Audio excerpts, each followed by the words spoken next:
About a couple weeks ago, something happened to me and it was a life-changing experience. Long story short, I had a bowl of noodles here in Bangkok, Thailand. I thought it was a stomach bug, but when in reality, it was actually an almost ruptured appendix. I was admitted to the hospital. I had to undergo a laparoscopic appendectomy, which is basically where they stick a camera inside your body after they do 3 little sutures and they look around to cut off the parts that your appendix is no longer needed. Just before going under the knife, I thought about a few things. And quite honestly, I'm so happy to be in this position as a life coach and hopefully share with you my insights that came to me just before I was cut open and put to sleep. Not in that order, obviously. Many people thinking that, going under the knife is a scary thing, and it truly is. You don't know if you're gonna wake up. I mean, nothing is guaranteed. However, there are things that you can do to mitigate the stress and the regret or potential regret that you might feel if you weren't to wake up. A lot of people lay on their deathbeds, and I know this sounds like a morbid topic, but hear me out. There is an article by a wonderful woman named Bonnie Ware that is known as the top 5 regrets of the dying. As she was working with dying and developing strong relationships with them, 5 key patterns or major topics came up during that time. And today, I'm hopefully going to share that with you, and hopefully it'll bring some insight to you on why it's important to live each day intentionally and not just count the days, but make every day count. So the number 1 regret actually was, I wish I had the courage to live life true to myself, not to the life others expect of me. What that means to you may be different from what that means to me. Basically, it's living myself, my true self, and living my truth. Knowing that what I'm doing is actually for myself and for my family, and it's aligned with my core values.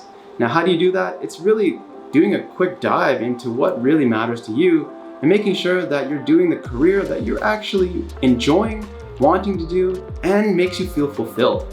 I know that sounds like a lot, but trust me, it's a lot easier than you think, and that's what I work on with all my clients, including myself. Number 2 is, I wish I hadn't worked so hard. Now, if you're a workaholic, or you're a business owner, or somebody that is ambitious, like I'm sure you are, who's watching right now, you know that working can be kind of addictive, and when to stop isn't always clear. I truly believe that your thoughts create your reality.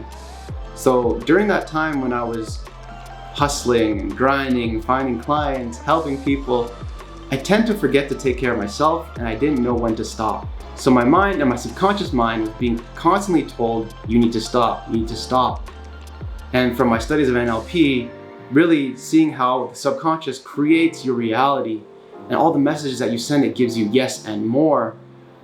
In my perspective, I strongly believe that because I was kept saying those thoughts to myself of I need to stop, my body gave me exactly what I wanted in form of an appendectomy. The best thing about that is it works in the reverse as well.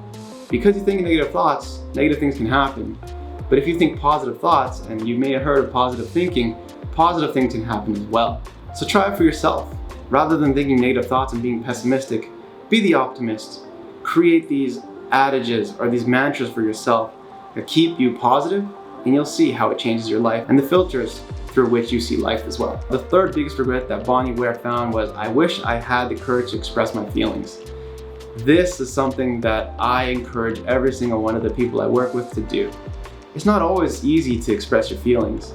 Telling your mind, especially as a man coming from a household that feelings weren't always openly expressed, can be hard sometimes. It can be shy, it can make you look like less of a man, and for women, it could be a bit easier.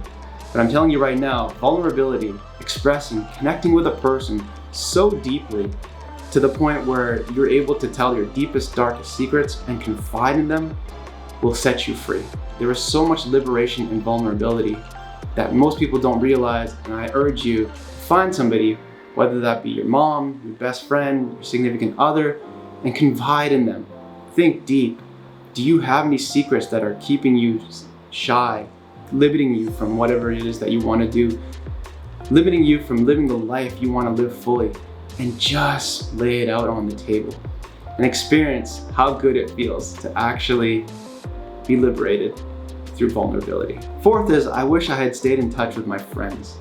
I can actually count the number of close friends I have on one hand. I can confide in them completely, knowing that no matter what I say, they won't judge me, and I can just lay everything out on the table. How about you? Who are your friends? Who would you be able to confide in completely and know that they won't judge you and they'll actually be able to help you rather than give you advice that probably doesn't matter. And finally, I wish I had let myself be happier. So many people live with this mindset of pleasing others, self-sacrifice. Now these are all great and noble causes, when in reality, it doesn't really make you happy. Overthinking, over-planning, trying to live someone else's dream, these are just some examples of things that'll keep you down and won't allow you to attain that level of happiness that I'm pretty sure you can achieve. My tip to you is actually figure out what makes you happy. What's that one topic that you would be able to talk about for 5 minutes if I asked you to do so right now? It's that thing that just sparks you, that gets your eyes lit up and wants you to just keep going on and sharing with the world and just giving back. And that passion, that's passion at its core. And people will notice that. People will help you become happier if you were to live through your passion and your purpose. If you're able to actually sit down, build that self-awareness, and answer the question, what really makes me happy? I'm sure you'll be able to go do that thing, make yourself feel so much better, become in a peak state, and just make everything else around you so much better. Not just everything, but everyone else as well. Now, the piece of advice that I would give to you is actually try and create those win-win-win situations where you win, the other people win, and the entire world wins. Now, by doing that, any action that you do will help you feel fulfilled and, well, basically a lot more happier. Now, there you have it. 5 regrets of the dying. These sound simple, but they're so impactful. So I would urge you to actually take a moment, look at all 5 of them, and ask yourself, how do you rate on a scale of 1 to 10? 1 being none of this is true, and 10 being this is the complete truth and I live my life just like this. Let me know in the comment sections below what your ratings are. Thankfully, for my life coaching practice and for me living the things that I preach, I was able to rate pretty high on most of these, actually hovering at around 8 to 10 for each of them. And had something happened to me during that time of going under the knife, I know I probably wouldn't live with much regret. I hope this video helped you. Hopefully you'll be able to live your life more fully and that you'll live today, not counting the days, but making every day count. See you guys in the next video.